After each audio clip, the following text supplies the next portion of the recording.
Olá, meu amigo, minha amiga, tudo bem com você? Espero que esteja. Vamos para mais um bate-papo, mais uma reflexão, mais um mergulho. Hoje nós vamos falar um pouquinho do chakra Ajna e estamos falando agora de chakras espirituais. Até agora a gente vinha num caminho ascendente, falando dos 5 irmãos Pandavas, e fomos subindo os 5 chakras desde a base da coluna, até essa região da nossa garganta, que está ligado ao elemento éter e Yudhishthira. Hoje nós vamos falar do chakra Ajna, que não está relacionado com nenhum dos Pandavas, mas está relacionado com o nosso terceiro olho, a nossa visão espiritual, com o famoso, assustador olho de Shiva, e está relacionado com a nossa visão espiritual.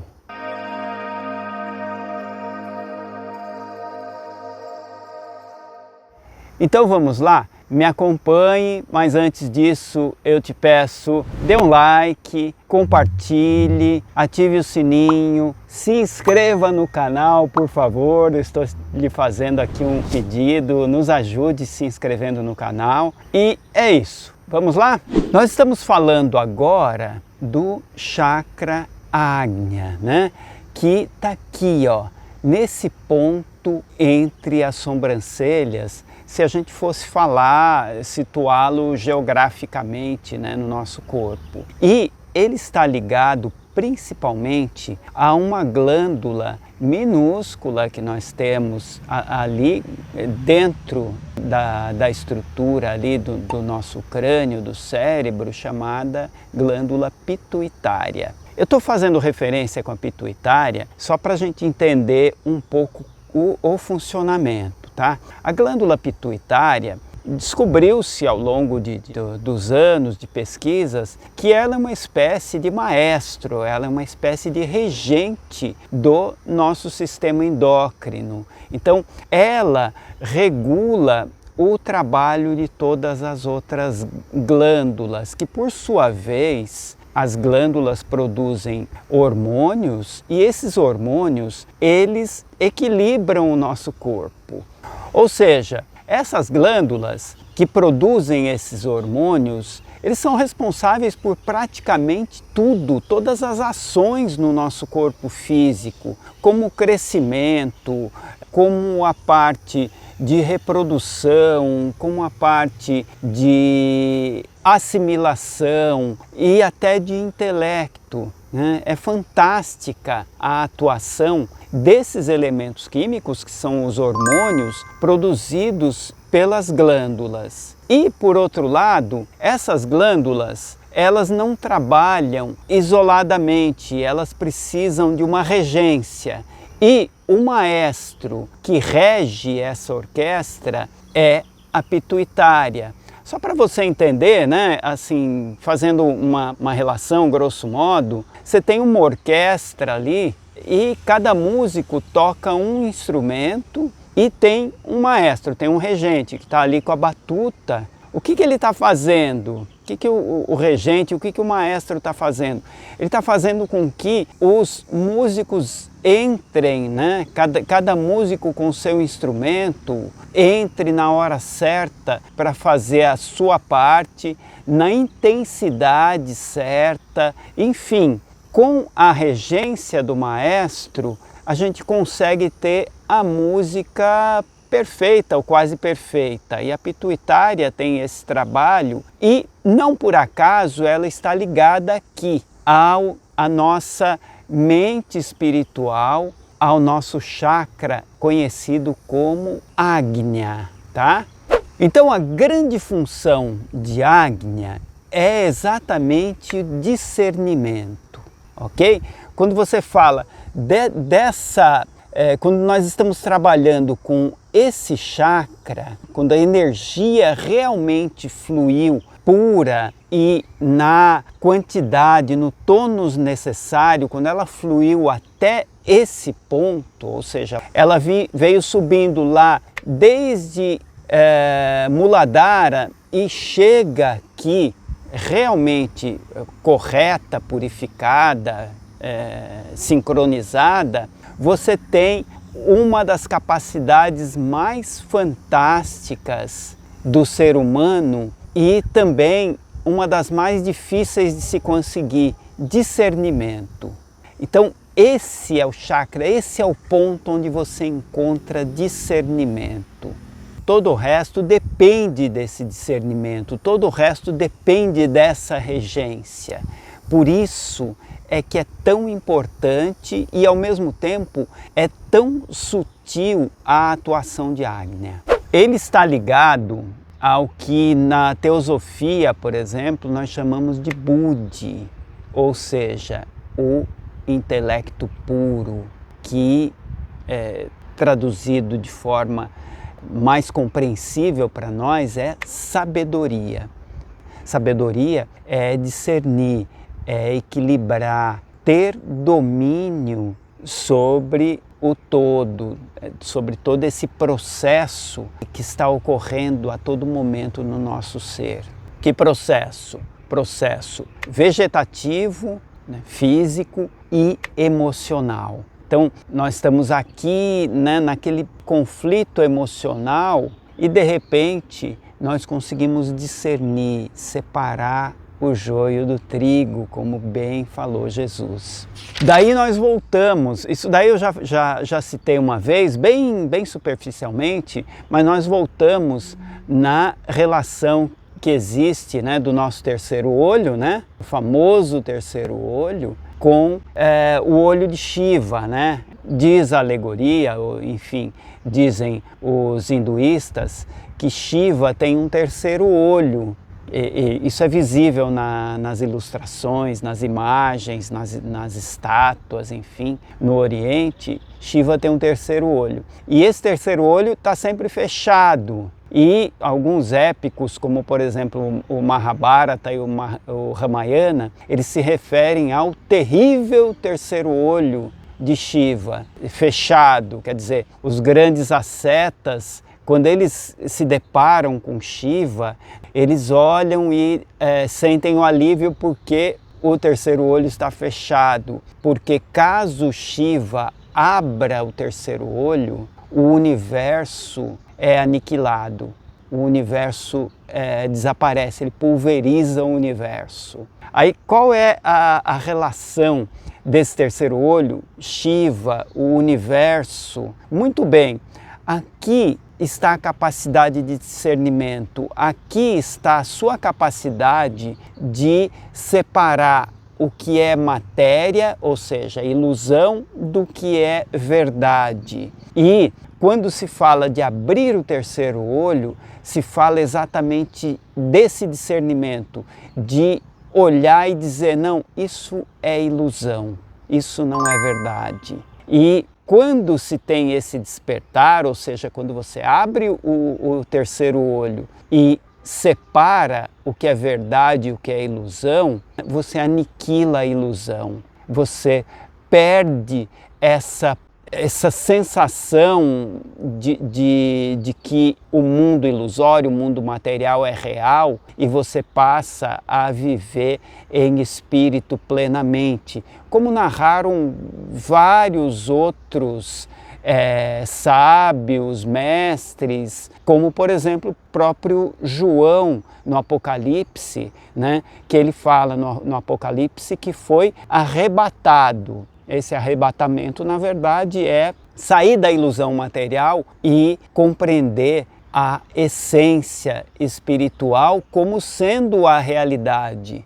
Então, a ideia que se passa é, à medida em que flui a energia, que você consegue deixar fluir a energia até esse ponto, né? Esse ponto no centro da testa, você consegue ter gerência sobre as funções vegetativas e emocionais do seu ser e você consegue separar a verdade da ilusão, você já não mais é dominado pela sensação de que você é um corpo, de que o seu corpo está sendo destruído, seja por uma doença, seja pelo envelhecimento. Então a gente começa a ver, né, essas alegorias, essas metáforas que nós vimos no passado, como por exemplo de Buda, que ele desperta para a realidade, como Jesus que passa pelo deserto, enfim, são percepções reais do que é o mundo espiritual e do que é o mundo físico. Ok? Mas em termos gerais, em termos práticos, o que você vai fazer na sua meditação, né? À medida que você vai elevando a energia, que você chega aqui, procura concentrar todo o seu ser nesse ponto. Procura como se tudo em você convergisse para esse ponto. E nesse ponto procura discernir.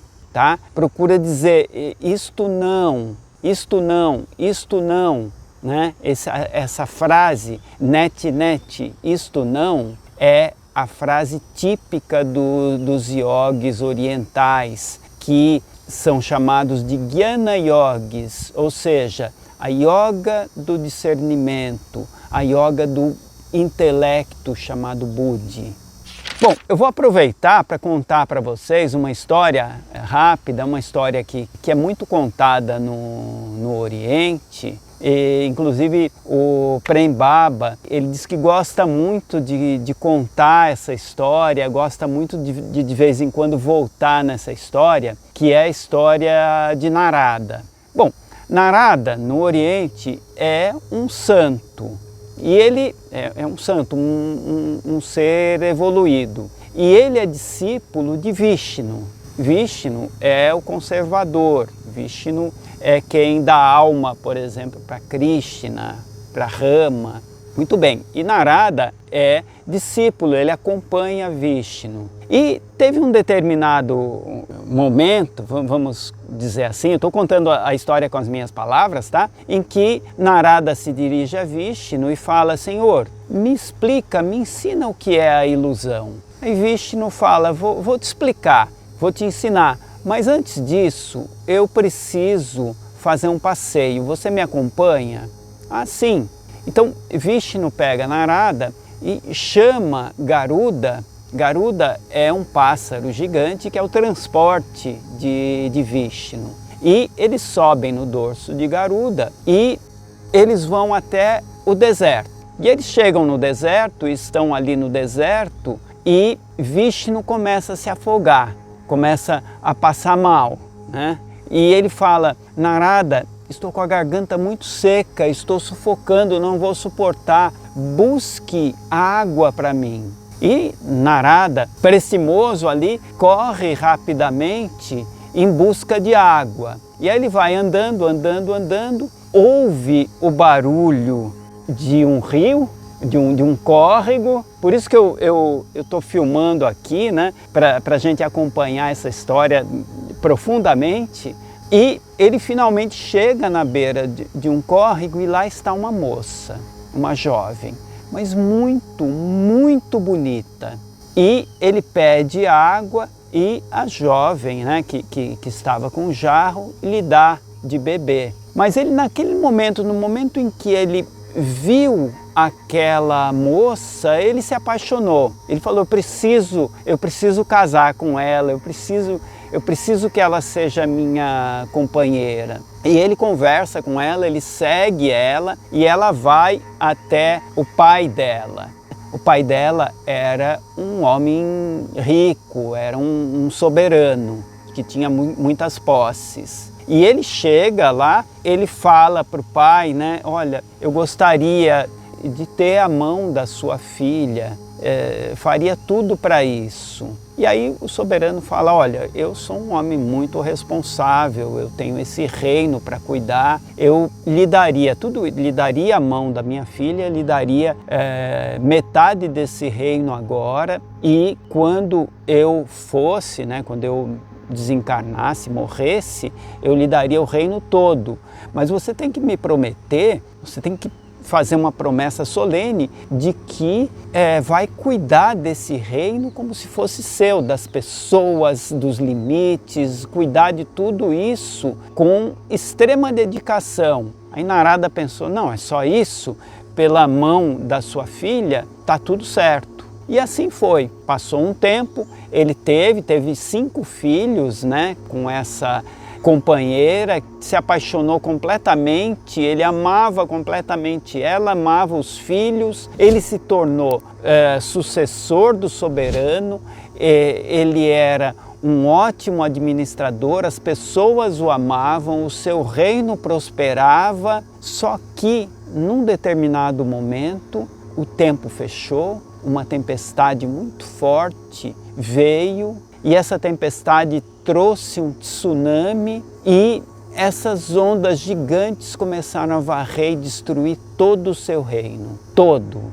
E ele tentando salvar, se agarrando numa árvore, tentando salvar, segurou a mão da esposa, segurou um filho com o braço, aí viu que um dos filhos foi levado pela correnteza, depois outro dos filhos foi levado, depois todos os filhos foram levados, a sua esposa, e ele se viu sozinho, agarrado numa árvore, prestes também a ser tragado pelas águas, e aí ele lembrou de Vishnu e falou, Senhor, me salva, restitui o meu reino, me traga de volta a minha família. E nesse transe, de repente, ele, com os olhos fechados, sentiu uma mão tocá-lo e quando ele abriu os olhos, ele se viu de novo no deserto e diante dele, essa mão que o tocava era Vishnu. E Vishnu falou assim para ele, meu filho, onde está a água que eu te pedi para ir buscar? Venha, volte, isso tudo que você está vendo é um sonho, é uma ilusão. Isso é ilusão.